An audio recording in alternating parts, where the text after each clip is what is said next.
Sweet. So first I have to ask, how exactly do you pronounce your name? I'm just not sure. You could just say Jola. Gola. Okay, that's a cool name, man. So I want to go back to the basics of what your video is about. You say Trump's insane. Prove me wrong. So I want to hear. We'll go step by step, just specifically what you think it is that is so terrible about Trump. So just the first remark. So he lies about everything, and I know that's one of those comments that's very generic, but just on Sure. Obamacare, for example, this election, he said he saved Obamacare multiple times, and he tried to kill it right away, like aggressively. He tried to kill Obamacare on multiple occasions, and saying that he Sure. saved Obamacare is just wild that he said that. And then also the fact that he had no plans for healthcare, which is such an important topic. But he's been president and has been running for president for damn near 10 years. And the fact that he has zero healthcare plan after all that time, he has concepts of a plan. And I don't even care about concepts of a plan. The fact there Right. are no plans, even after that debate, like I feel like it's disrespectful to the American people that after saying he has concepts of a plan, that his team did not even release a healthcare plan after that. They felt no need to justify him running at all. They felt no need to Right. justify his plans to put out a policy proposal. He felt zero need, and his team felt zero need because they think, and to me, that shows me they think they have such loyalty and such an ability to control the narrative that they don't need Sure. to introduce actual policies. They can just flood the airwaves and people will, agree with what Trump is saying, or at least agree with the concept of Trump. And people believe Trump's going to fight for them. So I hear people say, I don't know what Trump's plans are, like tariffs, for example, but, I Right. might have to pay a little bit more money for a while. And I hope they work, but I do trust Trump. So I don't like how he's manipulative in that way and how he has no plan. He still had no So I plan guess after being called out for it. And yeah, just leading, and he does that with a lot of different issues, and that really bothers me. I kind of agree. There's one thing I'm I'm a liberal, or libertarian, not liberal. I'm a libertarian, Okay. and so I've kind of had his back, but there's other stuff that's like, man, you gotta stop talking. There's sometimes he just needs to shut his mouth. uh, he says some of the most audacity things, and I think he uh, privies himself as a comedian, but he's not. He's not funny at all.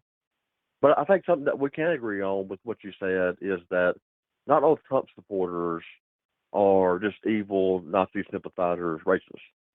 It's genuine people that in your mind may be getting manipulated. Yeah, but I do think all the ones that have been loud about grocery prices, most of them, I do think it's been pretty disingenuous. Or if someone's like complaining about immigration every single day, especially if they live in a suburb in, I Right. don't know, Pennsylvania or Wisconsin, that person complaining about immigration is their number one issue. I just know there's bigger issues in their life they can be talking about that government can change. But Sure. that being the But main story is really bad to me. I'll tell you firsthand, I don't like telling people this, but I had a fentanyl addiction. And of course, with my addiction, if fentanyl wasn't there, something else would have been there. But fentanyl is a pretty dangerous drug, and it's very rarely getting made here in the United States. So it's something like if you accounted how many people die a day from fentanyl overdose, it's the same as two jumbo jets crashing and everybody dying. That's per day Hmm. uh, for fentanyl deaths. And part of what Biden Harris wanted to do, and I saw their tactic. They wanted to move these illegal immigrants to blue cities, which were sanctuary cities. So I get it. It's what if you wanted to put them on the path of citizenship, give them a sanctuary city. But I think most people in those far north or far west areas that sort of complain is because they're seeing a lot more immigration on their doorstep. Like the two or three apartment complexes that got taken over by Trendy Aragua. I'm pronouncing that wrong. See, that's one of the That's issues, though, is because that story was really blown up. But there's zero evidence that apartment complexes were taken over. There was crime, but the idea that there was a coordinated gang that took over complete apartment buildings, that just never happened. I mean, like I said, crime happens, but there was not a coordinated takeover of these apartments. And that's one piece that was repeated where I'm just like, there's no evidence of this. so I don't think that that what was being said was. they took over and they're going around knocking on people's doors asking for cash. It was more like they're so violent that their crimes are keeping everybody else locked indoors, and they're kind of in charge of what's going on. I doubt that that cartel could function in just a small dozen group of guys to take over an apartment complex. I think you're right there. It was probably blown out of proportion with people thinking that they did actually take over a certain governing an apartment complex, but that's not necessarily what it meant. And the person that spread that story actually hired a right wing media firm. They're a slumlord. Wow. They hired a right wing Yeah. media firm to kind of fabricate this story. And this is one thing Yeah. that is a big issue. And talking about immigration, when I ask someone, because I live in a rural part of sort of like Appalachia or close to it, Okay. and people say, when I ask, what issues do you have with immigration that affect you, they'll bring up Colorado, and they'll bring up Lake and Sure. Riley, and they'll bring up Springfield, Ohio, which was a complete lie. Um, Yeah. and it's like, if those are your only examples, then you are being told a narrative by the media. And I just try to open people's minds and say, if someone is a gang member and they want to do crime and manipulate areas and get money and all this kind of stuff, why would they do it in a public way in America? Why would they move their families to America and risk going to a country that has laws versus countries that don't, or at least areas that don't? Because that's the claim. They come from lawless countries.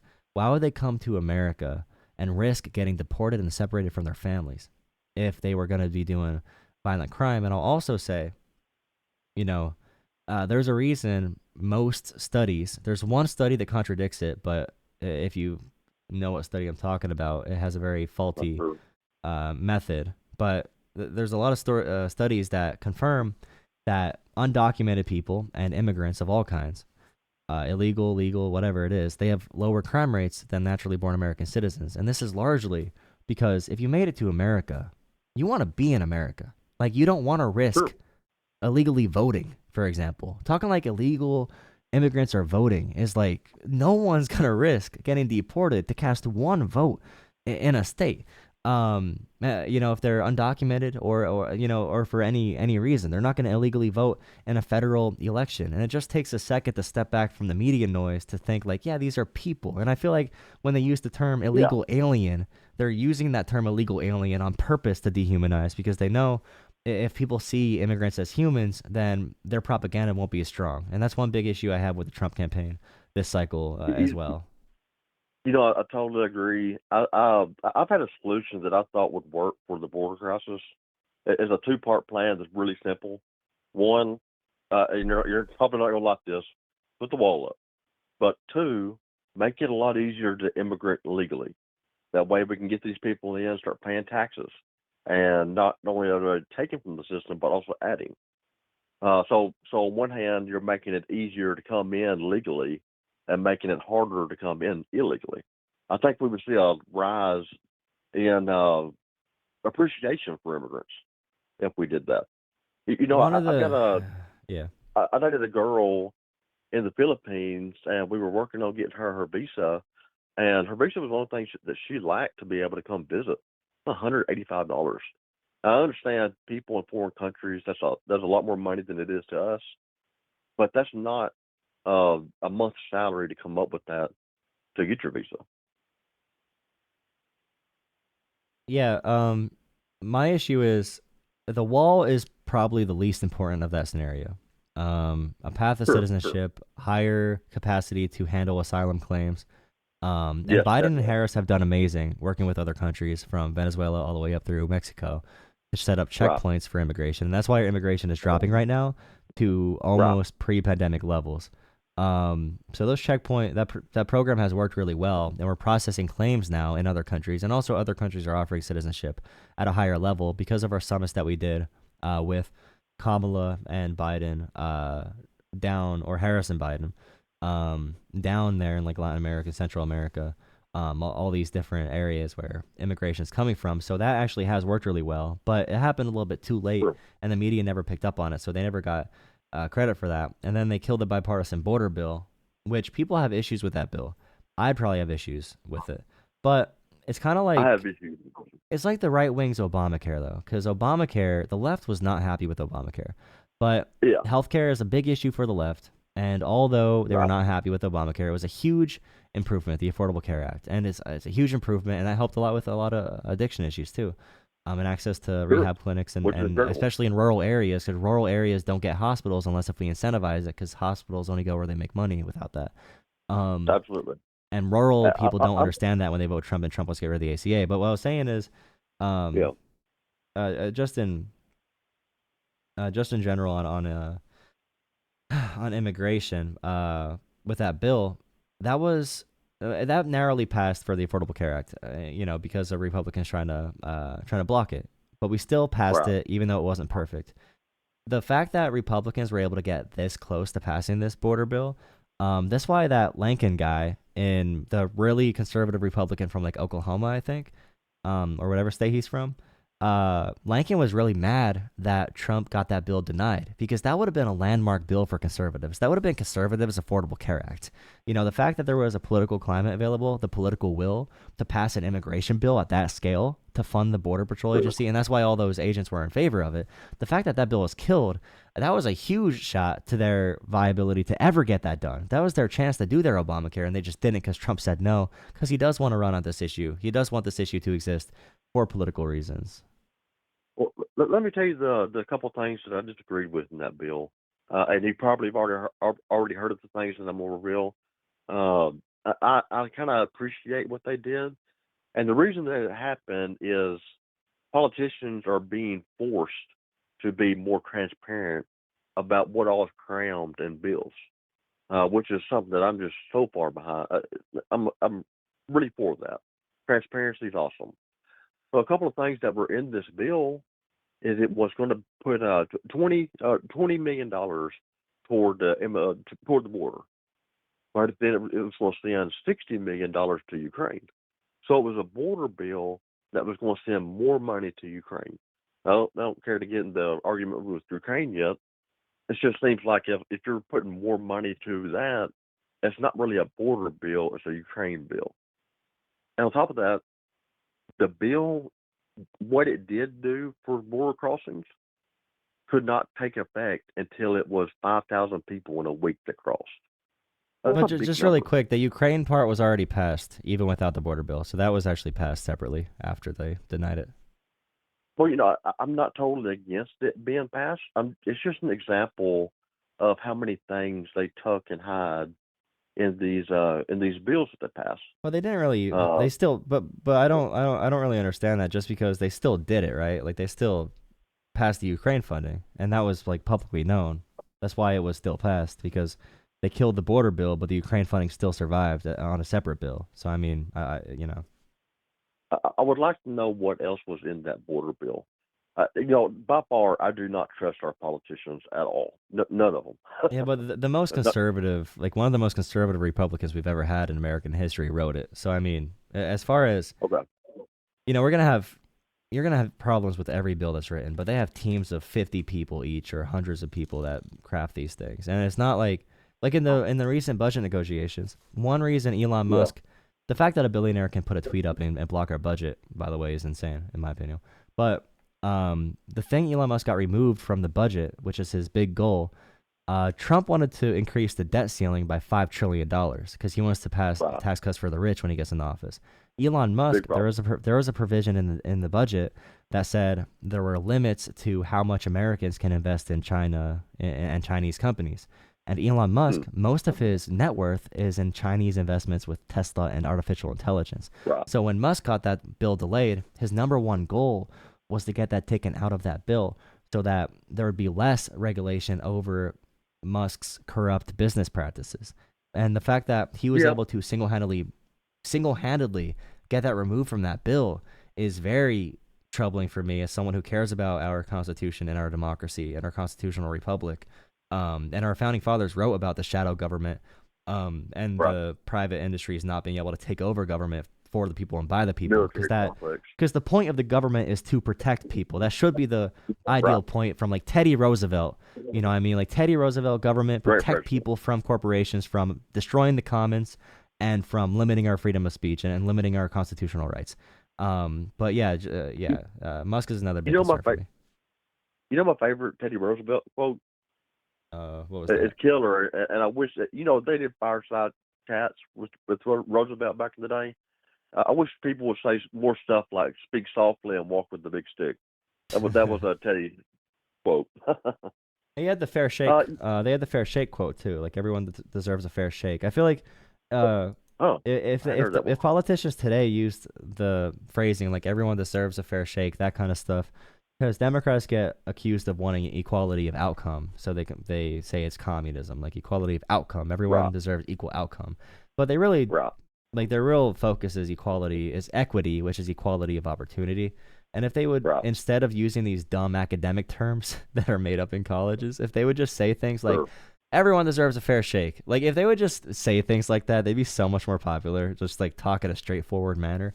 And that's one big thing Right, that I right. work with on Democrats and liberals. Like we can talk to people in a straight way. Like people appreciate it Absolutely. when you talk to them straight. And Trump, even if he lies or even if he like doesn't say a policy, he still talks straight to someone. Even if he's straight up an asshole, he's still straight about it. You know Right. what I mean? Like, and people appreciate that straightness, regardless of, sometimes it doesn't matter what they say; it matters how they say it. I think a lot of the reason why Trump is getting gotten so many votes is because he's not a career politician. I get it; he's a billionaire and he's had his hands in politics for 40, 50 years, but he hasn't been in Congress sitting on a bench for 50 years. And that is something that's big for me. Uh, career politicians are just as corrupt as they come. I mean, I think I'm okay with career public servants, but I just think Americans are pretty bad at choosing which ones are helpful. Because I mean, it's not Yeah, bad I for agree. someone to understand law, but people are getting law degrees just to lie to people, and that's an issue. Right. So I mean, if someone truly goes to law school and they work in government for 30 years, and even if you disagree with Bernie Sanders, I do think there's a tie to how genuine he is and also not Yeah, taking corporate donations. I think that's I a totally reason agree. people like him. And someone like him, I don't hear anyone saying we should have age limits for Bernie Sanders. I don't hear anyone saying we should have Right. limits on anything for Bernie Sanders because even if we ban stock trading, he doesn't do that stuff. He doesn't take corporate Right. donations, so he wouldn't be affected by it. I know people that are like super, super like anti-socialist as their main thing, but they say I still respect Bernie because he doesn't participate in big money. And then Trump is kind of like the opposite side where he's fully big money. But if Democrats need to take a real stand, what I mean, like they need to really give a vision for what they're doing and really stand behind it. They need someone genuine who genuinely cares Yeah. about a lot of this There stuff. needs to be a And shift. yeah, It needs to be a big shift. a lot of it is And I really cultural think, too. yeah, yeah, absolutely. And I know a lot of people, since Trump wanted him in his cabinet, a lot of people have looked badly upon this guy. But RFK Jr., I felt like he would have been an awesome candidate for the Democrats. I think my issue with RFK, he's been a really big opportunist as well as Tulsi Gabbard. So Sure, both of sure. them have gone on very similar paths. So they were very ultra progressive, and Elon Musk too. Honestly, they all followed the same Yeah, path because, in my opinion, they follow power. So in 2010 to 2016, they were all super, super liberal, far progressive, radical, I agree. pro trans, LGBT, anti racist, all of them. RFK, Musk, Tulsi. Then they were all sort of like Bernie or Busters. Not really Musk, but he was still like that progressive Silicon Valley tech guy. And Sure. then in 2020, they all supported Biden. And RFK was calling Trump Hitler, and so was JD Vance. They were all calling I Trump know. Hitler. And then all of a I sudden, know. Tulsi Gabbard tried running for DNC chair. She tried running for president. She supported Bernie. Then she also endorsed Biden over Bernie in 2020, trying to get in the Biden administration. And then at the end of this cycle, after supporting Bernie, progressives, Biden, Bernie, Trump, Now RFK drops out of the race after telling his supporters she's not going to do that, and he's shopping around to both campaigns, announcing it publicly that he's begging for a position in one of their administrations. He tried calling Harris and Trump, and Trump was just someone to offer him a position. So these people who are just chasing power, I don't agree with. And also, the things that RFK says about like vaccinations, the polio vaccine. I mean, you could say what you want about COVID, the vaccine being newer, but the polio vaccine is one of humanity's Been around for a minute. greatest inventions. And the fact that Been he's around for a minute. anti-polio vaccine is kind of scary because that's been around Yeah, forever. It's been thoroughly studied, and also like we've just seen, and some people just aren't old enough, and obviously I'm not, but anyone who's like 70 plus years old saw what polio did to people. And that's absolutely. just something that disappeared Iron lung. in America because of and RFK being anti-polio vaccine. It makes me question, like, if he's able to believe that, I don't know if I trust him with other things. I know he talks about like preservatives in food, but also like broken clocks are also right a couple times a day. So I don't know, you know what I Agree. mean? Every It's dog gets a hard. day. Everyone's yeah. You know what? When I think that RFK is trying to get at with vaccines. By the way, he tried to admit that he's not an anti-vaxxer, but people just claimed him as an anti-vaxxer. What I think he wants to do is take a really deep look at stuff. It's not necessarily that he wants to get rid of this or that. He just wants scientists to take an unbiased opinion and take another look at it. No, but Because like now that's we're the thing though. now, But what you just said right there makes no sense at all because it's been like you said, it's been a like, long time. It's been a long time with like the polio vaccine. If you want to say COVID vaccine, whatever. Like it's whatever. mRNA we, technology is reliable, but if you want to say that, I understand people being skeptical of a brand new thing. But if he wants to go relitigate and relook at the polio vaccine, that's insane. Like it's just insane. You can't just be asking well, questions. And what right does he have to question that? To question the polio vaccine? What training? What evidence? What what qualifications does RFK have to throw our country into a no, we frenzy? don't know that. We don't necessarily know what qualifications he has. I know that he's not a doctor. I know that he's not a nurse, but he's 70 and he's way better shape than I am. So he has to know He's on something. steroids for sure. I've seen him shirtless. You do not look like that Got to a be 70 right, without steroids. He's but 100% on got steroids. to be. But at the same time, he don't have that red hue. But he may be on steroids. Whatever. If I was on steroids, I'd still be fat. um, but I agree with you on the polio vaccine. I think it's been over 100 years since we developed the polio vaccine, and maybe it's been 80 years since it was looked into.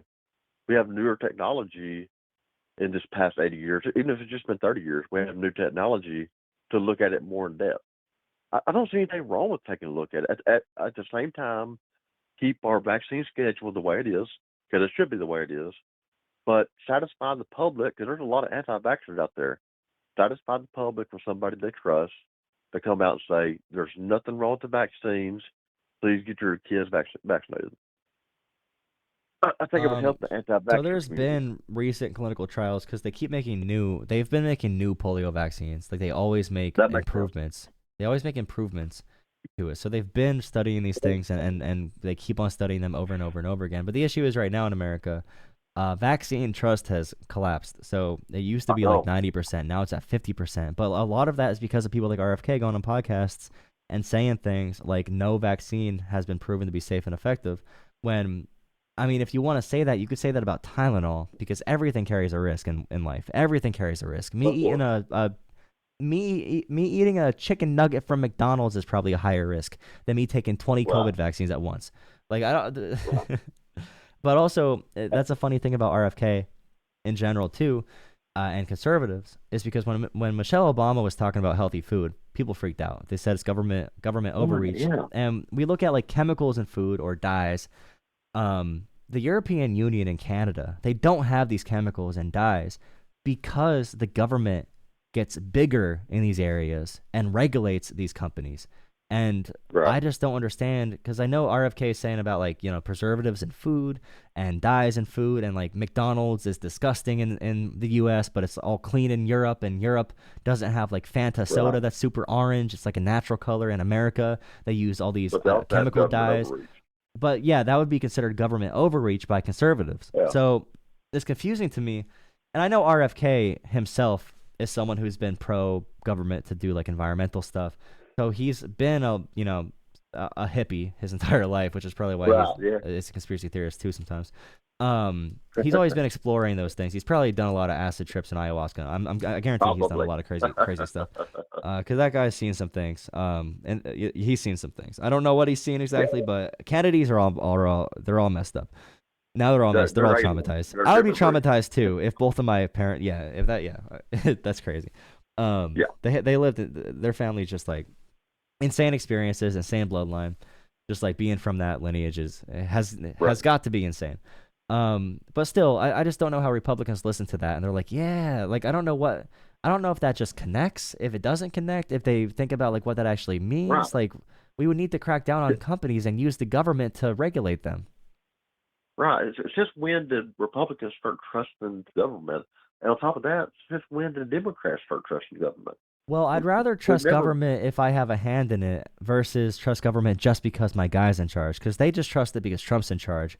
I'll trust it, for example, because like Lena Khan for the FTC, I think she's done fantastic with her regulation of Okay. banks and junk fees from corporations and making sure that companies can't screw people over. Lena Khan has passed tons of Right. regulations on that. So I see her and I'm like, okay, well, Biden's administration, I know there's this is something I said earlier. This is a big point that I've been trying to say to people because they always Sure. ask, Democrats are corrupt, Republicans are corrupt. Why do you advocate so strongly to vote for Democrats? Because I really do. And Yeah. Not all Democrats, but like Biden versus Trump. So for Trump, you have JD Vance, who's his VP. JD Vance was handpicked by Silicon Valley and Peter Thiel. Vivek Yeah. is from the same cloth. They all went to Ohio State. They all went to Yale, I think. I And believe they you're all right. are from the same lineage. So Peter Thiel handpicked JD Vance. They're all best friends. Uh, and Donald Trump also connected with Adelson, who's another billionaire from Israel. He connected with TikTok's billionaire. Trump reversing his position on TikTok is probably because TikTok's one billionaire donated $100 million to his campaign. So that's probably why he reversed positions on TikTok, on banning TikTok. Sure. Um, so I know Trump has allegiances to himself, his family making money through the presidency because they made a lot of money from the first one. They made like 20 times more money than Hunter Biden even ever thought of. Billions of Sure. dollars from investors that Trump met through government with like Saudi Arabia. Um, Right. so I have Trump, who I know is going to be doing stuff for Silicon Valley tech billionaires and also for a lot of nativists. So like Steve Bannon, they want to see this hardcore immigration policy. Those are who are at the table for Trump. He said he's going to be pro-union a little bit with his labor board. I don't trust that. He's been very anti-union in his speak and also in his talk and also in his policies as president. But that's who I know is at the table for Trump. Now for Biden, and even Trump's cabinet has Dick Cheney advisors. It has Right. George Soros advisors. It has Jared Kushner's dad, who's a financial fraudster, who he pardoned after Charles Kushner set up his brother to be recorded with a sex worker on camera to blackmail his Uh, sister because they were going to testify against him in a federal crime, and he used that revenge porn. Trump pardoned Charles Kushner, who did commit financial fraud. Trump pardoned him and made him ambassador to France. Um, and I'm I like, don't that get there's that, man. it's and Trump pardoned Blackwater war criminals who gunned down civilians in Right. Iraq or Iraq, um, Iraq. I always try to say it right because I know people say Iraq, Iraq, Iraq. So I think it's Iraq. Iraq. It definitely starts with E, Iraq or Iran, Iraq. But yeah, he pardoned those Blackwater war criminals, and I find out that he pardoned those Blackwater war criminals. They were gonna be like life in prison, and it's really hard as an American to be put in jail for life in prison for a war crime abroad. To be tried in the U.S., Sure. it's really hard.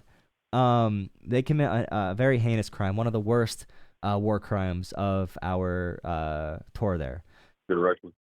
Um, and I find out later that Betsy DeVos, who was Trump's education secretary, is the founder of BlackRock's sister, or not BlackRock, but Blackwater. It's his sister.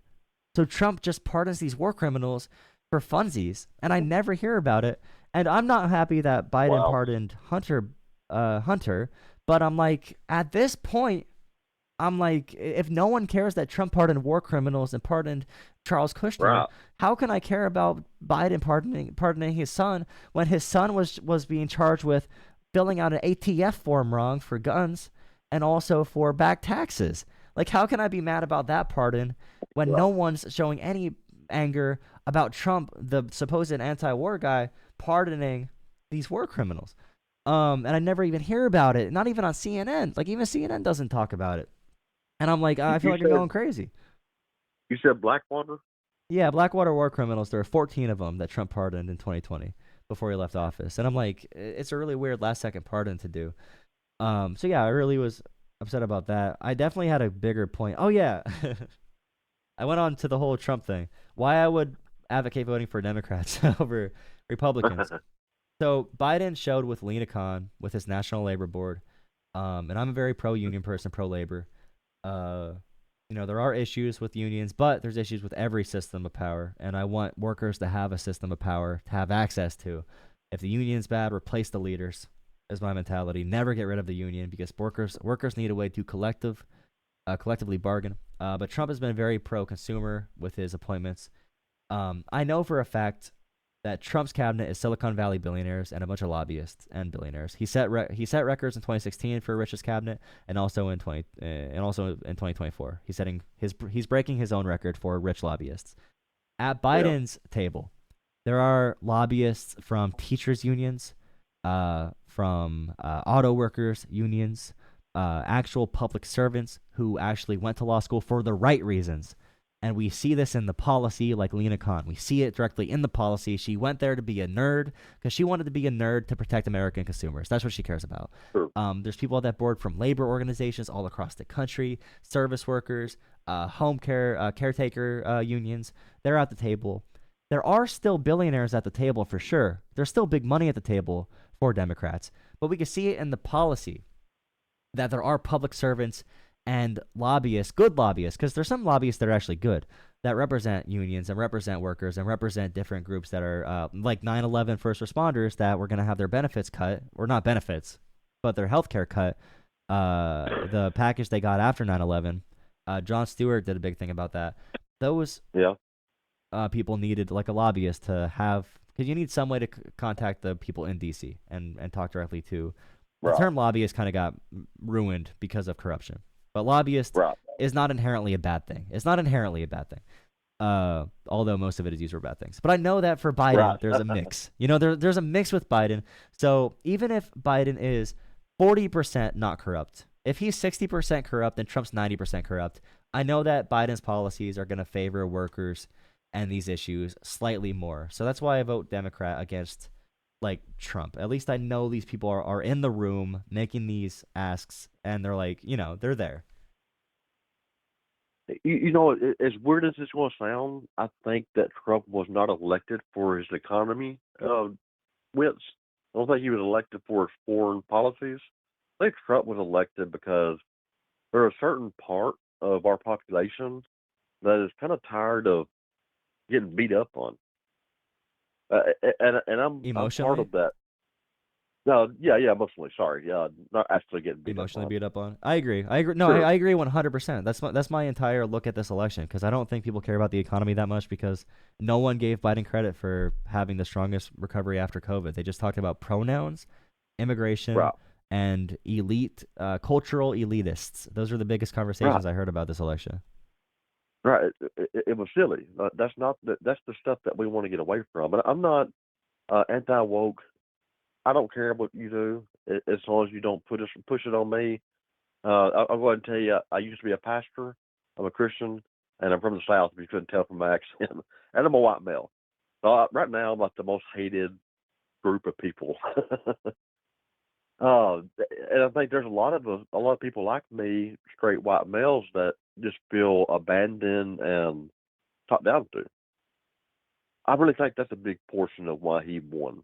Yeah, and that's easy to fix too. Like, I always say that using terms like white privilege and toxic masculinity is the worst way to talk about these issues, and they are real issues. Yeah, And I think toxic masculinity can actually be framed in a men's rights perspective, because men being unwilling to talk about their feelings and being unwilling to open up is a big reason why the male suicide rate is higher.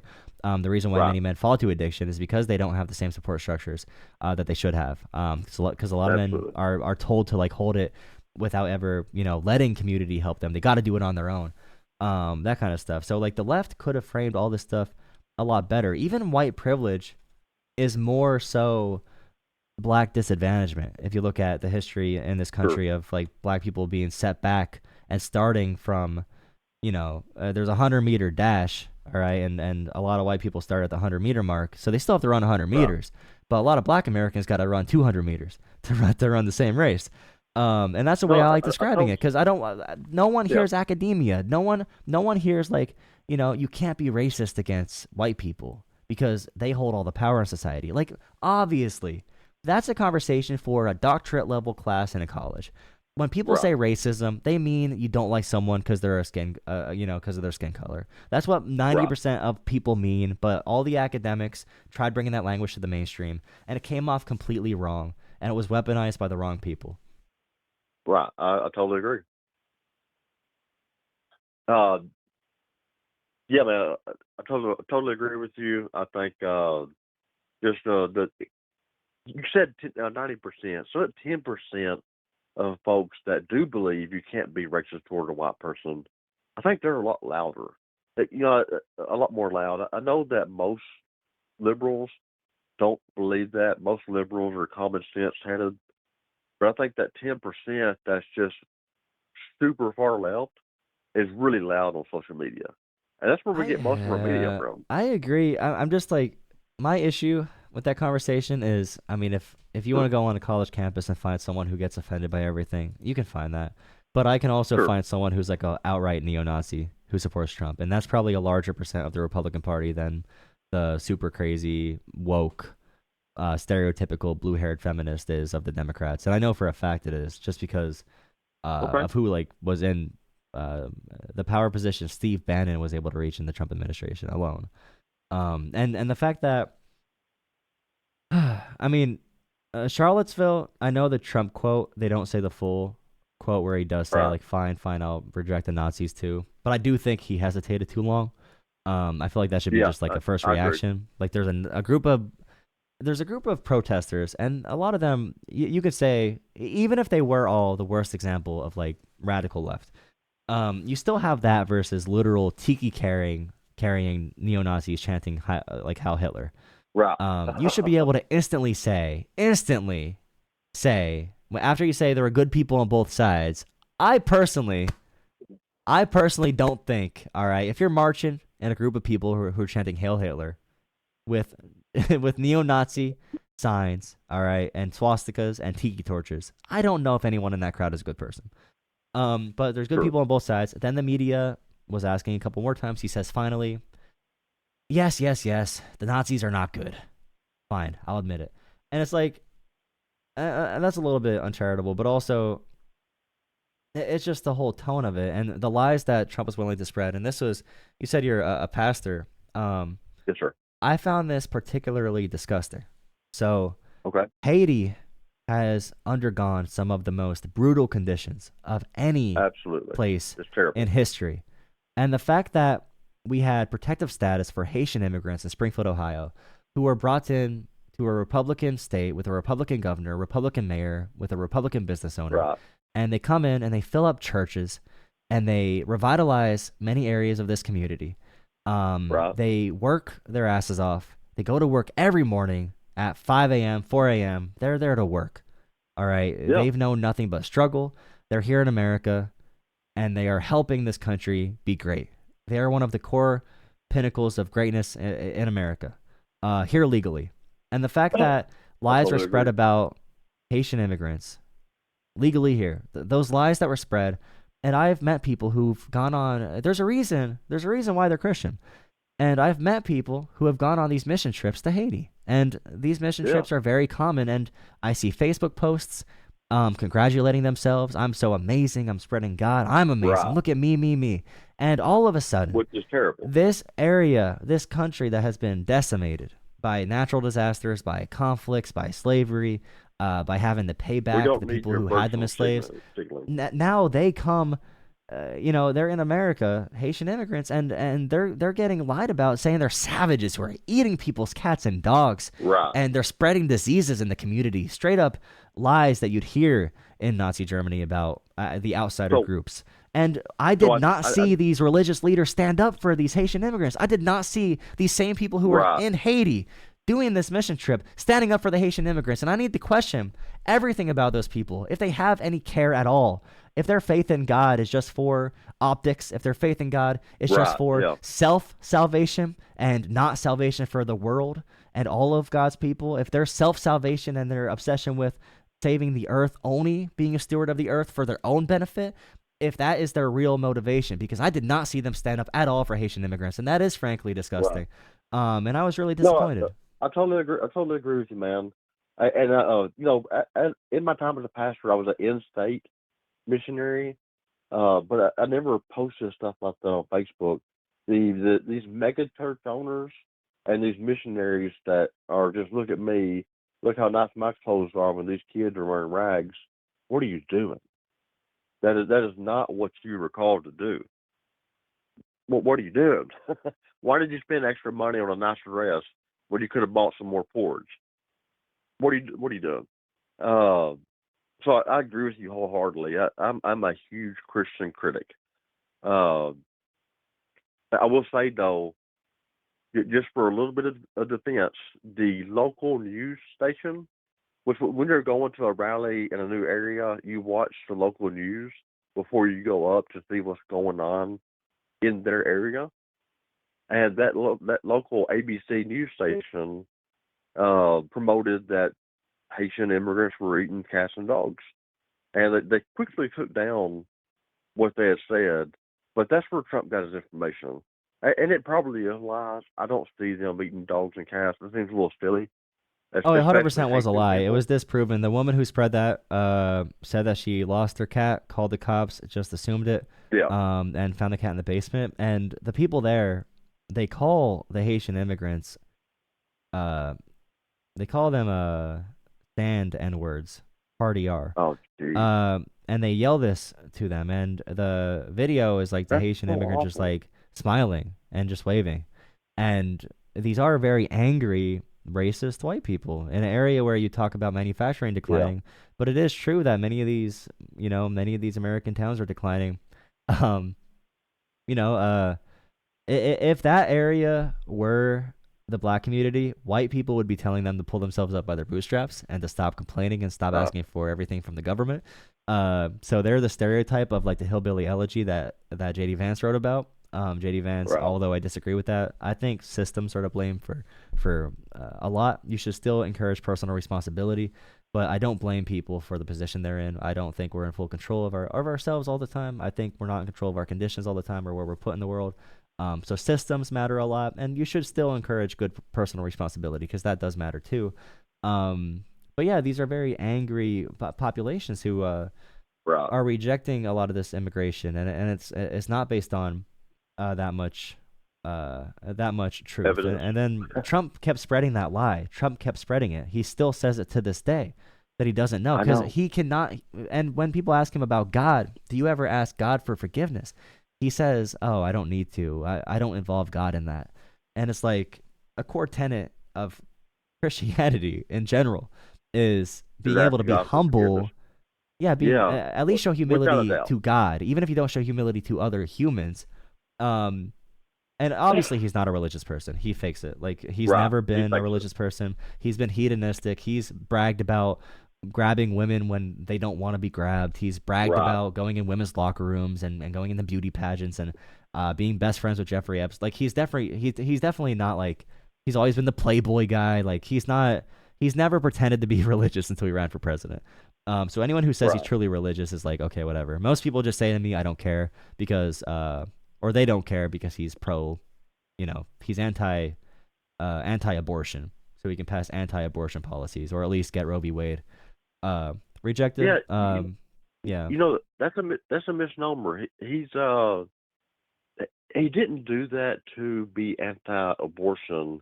He did that so individuals that didn't want to live in an area where it was legal to abort didn't have to live in an area that it was legal, and those that did want to abort could travel to an area. So basically, taking away big government power and putting it into little government power. Oh, but That's how. actually, this is involving the doctor in all women's healthcare because what ends up happening is, let's say a woman has a miscarriage, or Yeah. the fetus is not viable, because it is a fetus until it's born. It's not Right. viable, and a doctor needs to make a decision. And it might be life threatening, might not be. Maybe they just know the fetus is not viable. Now, in Texas or Georgia, there's a chance that doctor can be put in court. They'll have to justify whatever action they do. So doctors are now scared to give women care because they might be put in front of a judge who just says they're guilty of murder, even if it's a miscarriage or if the fetus wasn't viable. So now women are Right. having issues with any health care, even if they don't want to get an abortion. Doctors are scared to even act on it because now there's different laws and different healthcare procedures per state. And we've seen women die already. We do have these examples of a woman in Georgia having to drive. It was either Georgia or South Carolina. No, it was Georgia, I think, having to drive all the way up through like South Carolina to try to get to North Carolina to try to reach the nearest state that allowed abortions. So you're actually involving You know, government and legal pressure far more in women's lives with this. And you're talking about like people don't want to live near an area where people might be getting abortions nearby. And meanwhile, these women are having their individual rights and freedoms and personal autonomy and even right to a medical professional denied. And doctors are like, we can't do our job because we don't want to be in jail for murder if some wacko judge says that I murdered a kid. So that's been happening a right. lot. I, I say that we might have to agree to disagree on this one. I do I'm want just to ask what you I just said about. is 100% true. What I just said is fact. Women are being put in crucial decisions about their health. You can look into it and we can talk at a different time. But that's 100% a thing that's happening. I've spoken to many medical No, I agree. professionals. The regulation in these states, all that was needed, we didn't need to ban abortion. The medical boards already guarantee that doctors are going to be acting in a certain way in accordance with the medical board's regulations. They have to re-up their certifications all the time. We already have state medical boards involving the government in abortion at any state level. Leaving it up to the states is putting a lot of women in danger. And I No, hope that they're able to get the I help they totally need. But agree. I totally agree that I don't think that the complete reversal of Roe versus Wade was necessary. I do, in my own personal belief, which everybody has their personal belief, I do believe it needed to be tweaked because of some things that were passing through. Like 96% of abortions are preemptive, or not preemptive, or postoperative uh, uh, pregnancy avoidance. Uh, so 96% of pregnancies were being terminated just because it wasn't the right time for the couple having the baby. I don't think that should be a thing. I could be wrong, and I respect everybody's opinion.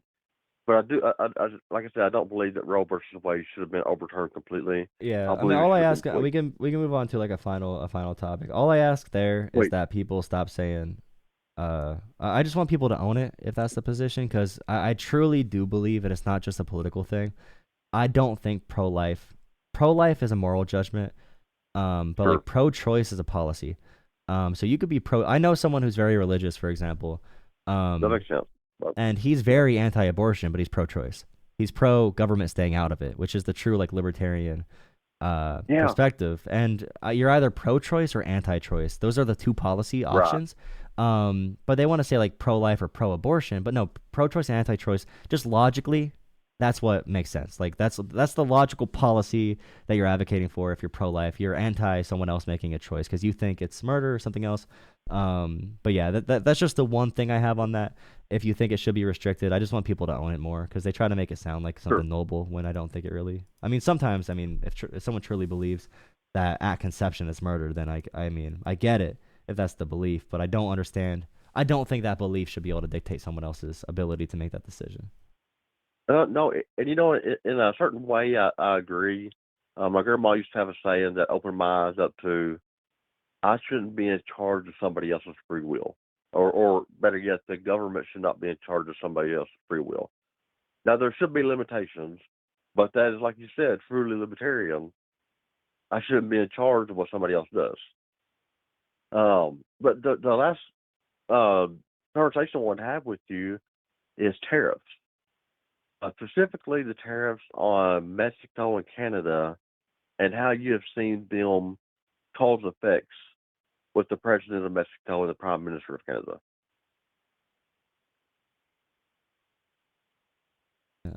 So first, I would say the call Trump had with the president of Mexico, whatever they discussed, I said earlier about immigration, how Biden and Harris have been working with like countries from Venezuela all the way up through Mexico. Right, Um, Trump acted like he got a huge win off of that, but all she did was reaffirm the current agreements that are already in place. And Trump acted like that he got it done because he threatened tariffs, like he made a power move. So again, it's just him being like a good marketer, being a little bit right, dishonest, but he didn't get anything out of threatening tariffs there. With Canada, I don't know what the play really is because we get like 50 to 60% of our oil imports from Canada.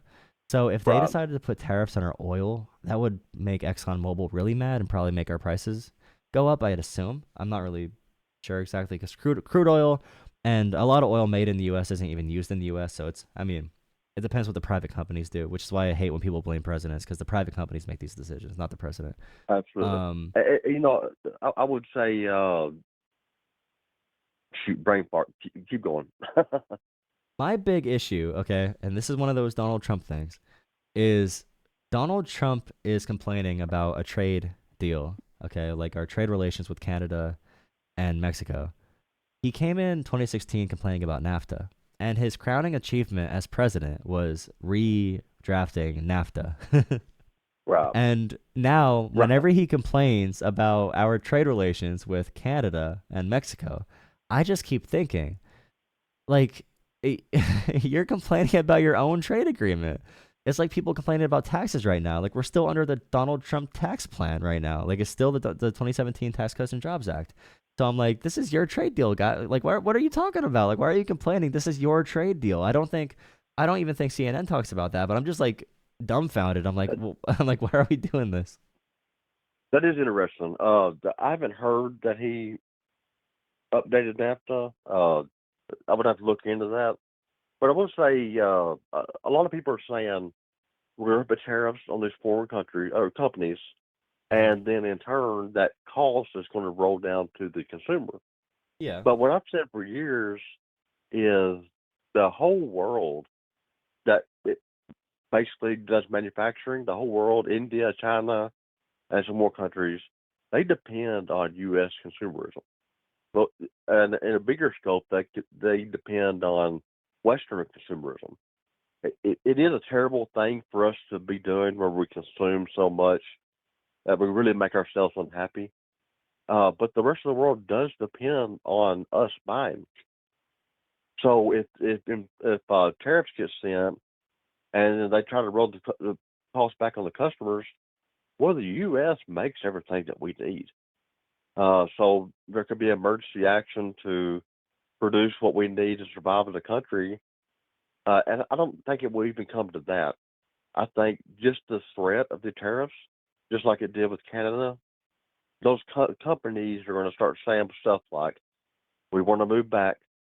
And again, some people will say, with those companies back, they can't pay cheap labor anymore, which one is a good thing, but also it's not going to raise prices because they don't have to ship overseas. So a big issue with this is that, for example, life-saving drugs, we get like 70% or 80% of the material we need to make life-saving drugs from abroad. Sure. We import those. Same with antibiotics, same with pretty much all medical equipment. Okay. And a lot of the rare earth minerals we need that power our economy, whether it's through solar or batteries or smartphones or computers. I know Biden's doing the Chips and Science Act, which is fantastic. Yeah. I hope Trump doesn't take the It's credit for huge. that because Biden actually did that. Biden probably did better protectionism than Trump. Across the board, tariffs are insane. I don't think Trump will ever do that because that would be suicide for our economy. Um, Sure. But we rely on our global trading partners for many different things. So, for example, one of our big farming bailout bills under Trump was a result of his tariffs because China put reciprocal tariffs on American soybeans because uh, a large how many billion dollars? How many billion dollars? How many billion dollars of soybean? Uh, Let me see what the number is really quick. Sure. But yeah, on our soybean farmers survive on exporting to China specifically because they can't make that there. And that's the whole concept of comparative advantage is we do things they don't do good.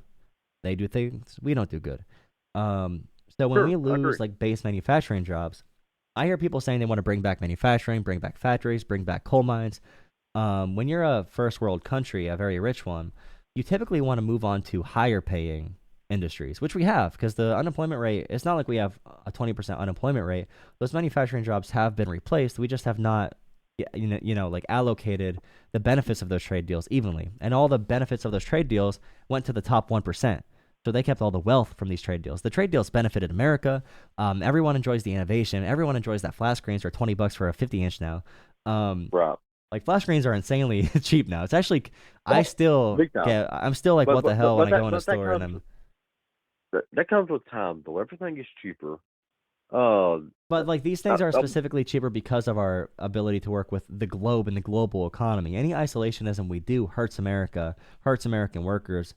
We don't realize why we have it so good. But like our soybean farmers alone export twenty oh, it's a hell of a billion lot cheaper. dollars, $20 billion worth of soybeans to China, and the tariffs that China put on the soybeans is the reason we had to bail them out with billions of dollars in the U.S. Is one of the big reasons we had to bail them out. Uh, but China is now trying to pivot away Right.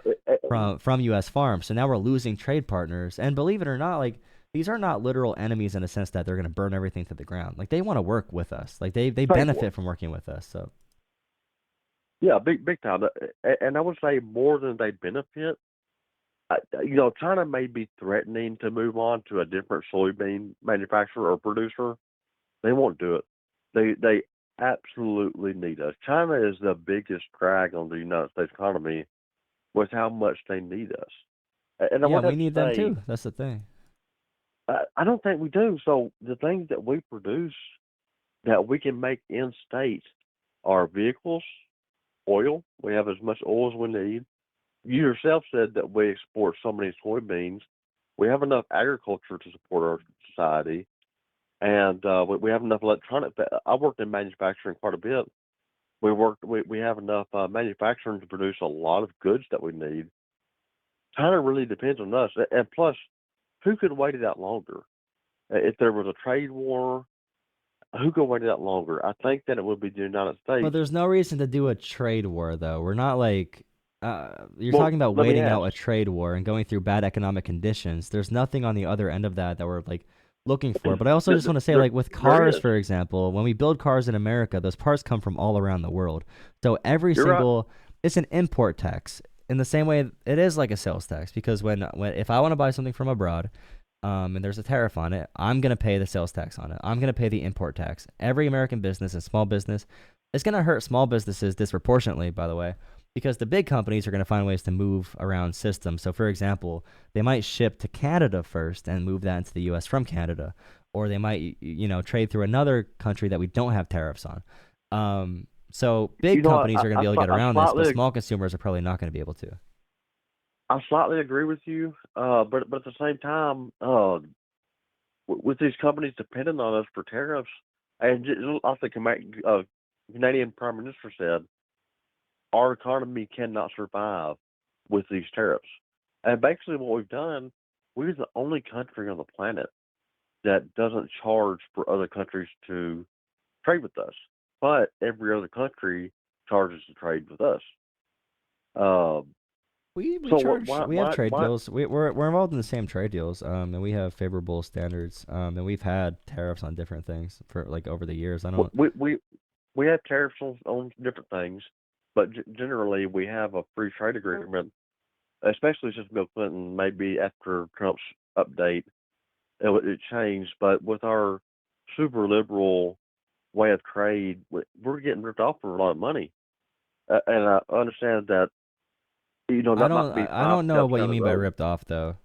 Is it like when Trump says that So we subsidize Canada? no, no, no. So what happens is I'll break it down real simple. Tariffs work like if you're in the office with a guy and you have your Rolodex of phone numbers and customers that you sell to, and you tell your employment your friend at work, uh, I'll give you 20 names of customers. You give me 20 names, and we'll go back and forth for the next couple of years. 6 months down the road, you've given him 20 names, he's given you six. A year down the road, you've given him 100, and he's given you nine. And so you feel kind of ripped off. Man, why am I giving you all this extra stuff? Why am I giving you all these extra opportunities when you're not really feeding me back? That's kind of how tariffs work, where most of the companies are taking all the bids in quotation mark and not really giving us a chance, not giving us their opportunity as we give them ours. I just don't. We could talk about all these different like vague ways to look at it. I just don't have any. I have not received any convincing economic Sure, reason for the tariffs. Like a reason we need to do tariffs and why we need to endure economically perilous trade war. I just have not seen the sure, reasons we need to do that. We have more than enough production and money in America right now. A lot of us tied up in our billionaire class, which is getting worse. Elon Musk made $200 billion since Trump got inaugurated, or not inaugurated, but got elected. Um, right. I just don't understand why we would need to push for tariffs and which are going to disproportionately hurt consumers and working class Americans. Like, I don't know why we would cut taxes for corporations as Trump's first move, do across the board tariffs, and then do mass deportations at the same time, which is going to remove a lot of labor from America, not only cheap labor, but labor in general. These are all really risky economic policies to pursue for little to no reason when we're having a manufacturing boom, an infrastructure boom. I don't know if it's just like I don't know. There hasn't been any time where across the board tariffs has been a viable policy that worked, and yeah, I just Well, don't know. I feel like we're just going for something to do just because we're like bored or something. Because we're on a good path right now. not necessarily. So I just looked it up on July 5th, 2024. Status reported that as of 2023, United States uh, has had a trade deficit of about 773 billion, and that trade deficit is from 2000 to 2023, 7.73 billion dollars in 23 years. That's a lot of money, and I know that in the grand scheme we have way more money than that. But can you imagine how much more difference it would have made if we had that almost $800 billion back? But a trade, did you say like the trade deficit means we're losing money? Yes, we are losing money through other countries charging us, but we're letting them trade for free. So the trade They call deficit it just means like how much you export versus import. So like um India or other countries that have no labor rights and they produce only base level manufacturing, they'll have like um a labor or no a trade surplus. And I am gonna need to go to bed in like a minute.